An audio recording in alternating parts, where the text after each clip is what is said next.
Hey Sharon, good to see you again today. You too, Mark.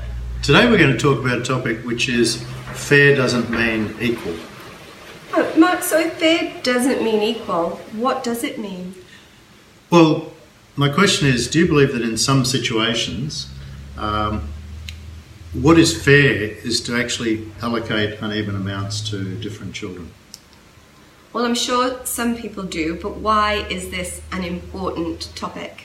Well, it's very important for a lot of children because in a lot of cases there are children who don't necessarily contribute the same, equality to the growth of the estate, the growth of the assets, especially where there's a family business involved. So there's many cases you've got one child who's heavily involved in the, not just working in the business but the success of the business, and even if you've got multiple children working in the business, you might have kids who are in different levels of contribution and value to the business, and you've got others who may be backpacking around Europe, so you've got to ask yourself the question, if one child is contributing a hell of a lot and for a number of years to the growth in a business, is it fair that you give an equal amount to both those children?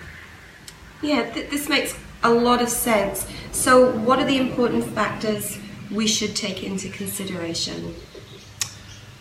Sure. Look, one of the first point is different children may have different ongoing needs. So, forgetting about who's working in the business, you may have children who have ongoing needs in regard to education. They may have special needs. They might have disabilities, and so on. So, children with different needs need to be treated differently as well. So, it's not fair to treat those children equally. Second point is some children have already had support along the way. Mum and Dad, can I have $500,000 to help me buy this new house? So kids may have had help along the way, and therefore, when it comes to distribute the estate, it just wouldn't be fair to give everyone the same amount there. One child may have worked for a number of years in the business, may have contributed a lot from a working point of view, and that might have been for very little pay. I've dealt with one client who's in his mid-50s. He'd been working for Dad for 35 years, and his dad thought that the sister and the son should both end up with exactly the same amount, and the son had been working 2 years ago that was for $20,000 a year. So you can see there was a fair bit of imbalance in just splitting the estate down the middle in that situation. Point 4 is sometimes it's okay to seek legal and accounting advice if you need to justify a decision. So in a case like that, you could actually go to an accountant and say, hey, look, 35 years, been getting paid $20,000 a year or the equivalent. What's his head start in the estate to at least repay the contribution in building a property up from being worth very little to being worth a lot.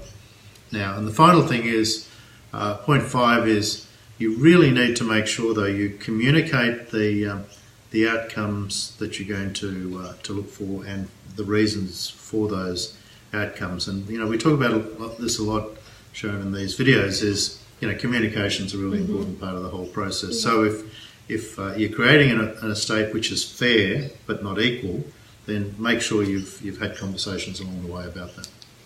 So bearing all this in mind, what can we do to ensure that all is fair?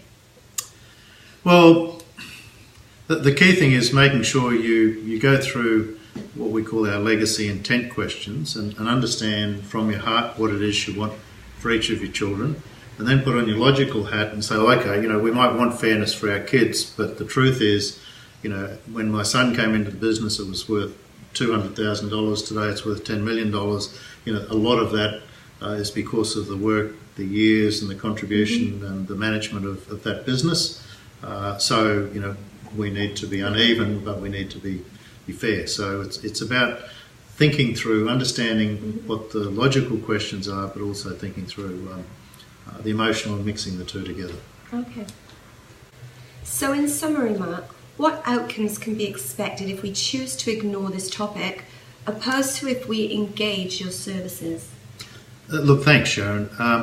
Look, if everyone gets the same, some people are going to feel hard done by, some are going to feel very lucky, but all it's going to do is build resentment, aggravation, and effectively you're just winding up the chance of someone contesting the will. So it's just a tragic outcome if you just look, unless you don't have a business, no one's contributed any more than any others, all the other things we talked about in those 5 points, sure, just divide it by the number of children you have. But if it's not that, you're just going to create resentment, aggravation, and contested wills. On the other hand, if you sit down and go through this conversation with us logically and have a facilitated approach, you can create something which is absolutely fair. We use a thing called the distribution matrix, and that actually helps work out what's fair for each of your children, each of your beneficiaries, including your spouse, assuming your spouse is still going to be there as well. You create what's fair, and you have peace, harmony, and certainty and confidence for everyone. Because remember, you're going to have communicated why you're doing this the way you're doing, so it's no surprise to those affected when it comes to the time. Okay, thank you for that, Mark. Pleasure, Sharon.